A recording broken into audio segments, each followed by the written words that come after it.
me encantaría, dado que pusimos en marcha este ciclo de encuentros de militantes, muy importante que comenzamos a andar y a recuperar realmente esa funcionalidad por la vida y empezar a dejar esta funcionalidad del mercado, ¿no es cierto? Porque realmente vivimos una cultura en un sistema caracterizado por el capitalismo. Capitalismo que encara el rumbo, depende de los vaivenes del mercado. Y hay muchos signos que uno puede marcar para identificar claramente de lo que estamos expresando, trasladando como idea. Hoy Hermes Wiener, o ayer creo, declaró de que estaba convencido, ¿sí?, de las fuerzas invisibles del mercado. Estoy hablando del referente tal vez más importante que tiene el socialismo hoy en Argentina. O se ha convertido en un socialista liberal, o ha hecho un análisis retrospectivo que le demostró que estaba equivocado. Entonces, reconocer hoy el mercado, por otro lado, parece un dirigente político, también diciendo que han hecho una nueva edición de conducción política, pero con una intromisión arbitraria, es decir, adaptándola a los tiempos. Y digo, nosotros enseñamos a estudiar conducción política con este glosario que se llama Apunte de Historia Militar. No era una joda, estudiar esto aparte cursarlo, ¿no es cierto? Esto, y someterse a todo un proceso y además transmitirlo, porque aquello que tuvimos el privilegio de llegar a la escuela superior, teníamos como tarea práctica diaria bajar al territorio a trasladar la idea que asimilábamos durante la semana. Pero eso se ordenaba a la juventud, y aquellas regionales gloriosas que tuvimos de la JP en la provincia de Buenos Aires, en el oeste, en el sur, etcétera, etcétera. De modo que no era tarea fácil, porque el peronismo, a veces el sistema y el imperialismo, con esto de instalar el mercado y abandonar esa militancia por la vida, a que esa militancia, a veces digo, ¿cómo irrumpió Evita en la vida política argentina? Por experiencia de vida propia. Cuando se convenció a los 26 años que realmente la educación comienza en el útero, y empezó a luchar, por eso aborda la Fundación de Ayuda Social Eva Perón, y dice, me costó hasta ponerle el nombre, porque la cuestión era restituir a aquellos que no tenían lo que la sociedad injustamente le había quitado, o sea, devolver, ¿correcto? Entonces decía, Perón fue mi ministra sin cartera, aquella que pudo recorrer el país, pero ellos emergieron de un proceso constructivo, un proceso que en el peronismo, cuando arranca, todavía han llenado de mentiras el 17 de octubre del 45, no, Perón asume el 4 de junio de 1946, casualmente porque el punto de partida del peronismo, según lo vamos a ver ahora, lo dice él, comenzó el 4 de junio de 1943. Y ocupó 3 etapas.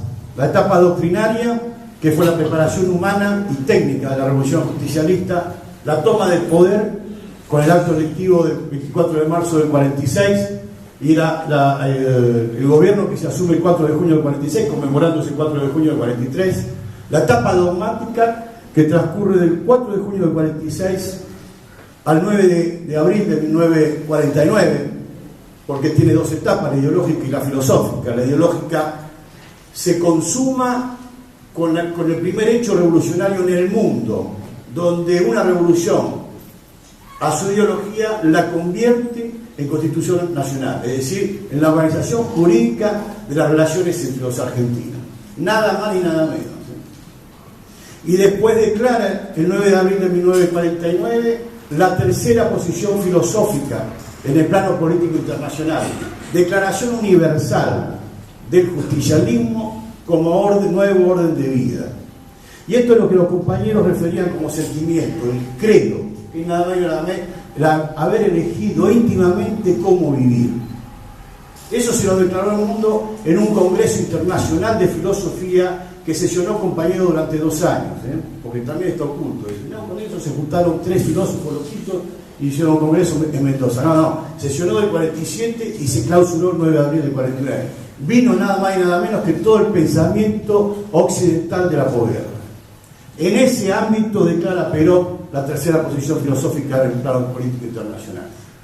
Desde luego a esa revolución que produjo 76.000 rubros nuevos de producción en el país, que llegó a desocupación cero y se ocupaban hermanos de los países limítrofes, a esa revolución que tuvo que abonarle 120.000 obras públicas para esa descomunal expansión económica que tuvo el argentino, desde gasoductos, diques, aeropuertos, ruta por todos lados.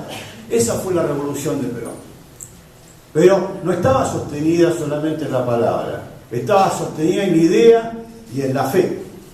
Y ahí surgió la filosofía y la ideología peronista. De modo que esa militancia que hoy queremos comenzar a charlar, a volver a comprender, esa militancia funcional por la vida, es lo que nos debemos hoy restituir. Podemos hablar en las próximas reuniones de un montón de cosas, que hubo detenidos políticos hasta 1987, de que durante el gobierno diría, a pesar de que reconozca que fue un hombre que fue traicionado en pleno gabinete, Zabal Ortiz, que era su ministro de Relaciones Exteriores, fue uno de los que bombardeó Plaza de Mayo y después le puso una metralleta en 1964 en la cabeza a Perón cuando se planteó el primer retorno en Río de Janeiro. Esto obviamente que no obedeció a una convicción íntima de Ilía, que asumió con el 22% de los votos porque observaba el peronismo proscripto. O de aquel Frondizi, que también fue consecuente de una dictadura democrática, y habiendo ganado Andrés Familia las elecciones en la provincia de Buenos Aires en 1958, lo proscribe y interviene la provincia de Buenos Aires, y es el que dicta en febrero de 1958 un plan CONINTE, plan de conmoción interna del Estado, donde estaba hasta prohibido pensar en términos de peronismo. Es decir, se prohibió el sentir el peronismo y el elaborar la idea. Y esto no fue fácil. No fue fácil reconquistar todo esto. Las páginas de resistencia que habla Neda, las páginas de resistencia que él habla de su niñez, no fue fácil transmitirlas. Existía como medio de persuasión y miedo. Y era abandonar la idea y la conciencia. Y esto no se da porque se da, ni es lo que hay. Tenemos que volver a retomar cómo cimentar esa nueva conciencia como militancia. Néstor y Cristina han logrado volver a iluminar esa oscuridad y ese dolor. Han vuelto a prolijar el país. Esto es un país que Néstor lo agarró con un estado de quiebra fraudulenta. Porque una cosa es un país en estado de default y otra cosa es que además la deuda sea criminal. Un país saqueado, lo pusieron al día. Cuando Néstor agarró el gobierno, el país pagaba en intereses de deuda el 170% del Producto Bruto Interno Nacional, de lo que producía por año. Pagábamos en deuda un 170% más de lo que producía. ¿Sí? Esto es como si vos tenés una tarjeta de crédito, ganás 10 y gastás por 1.700.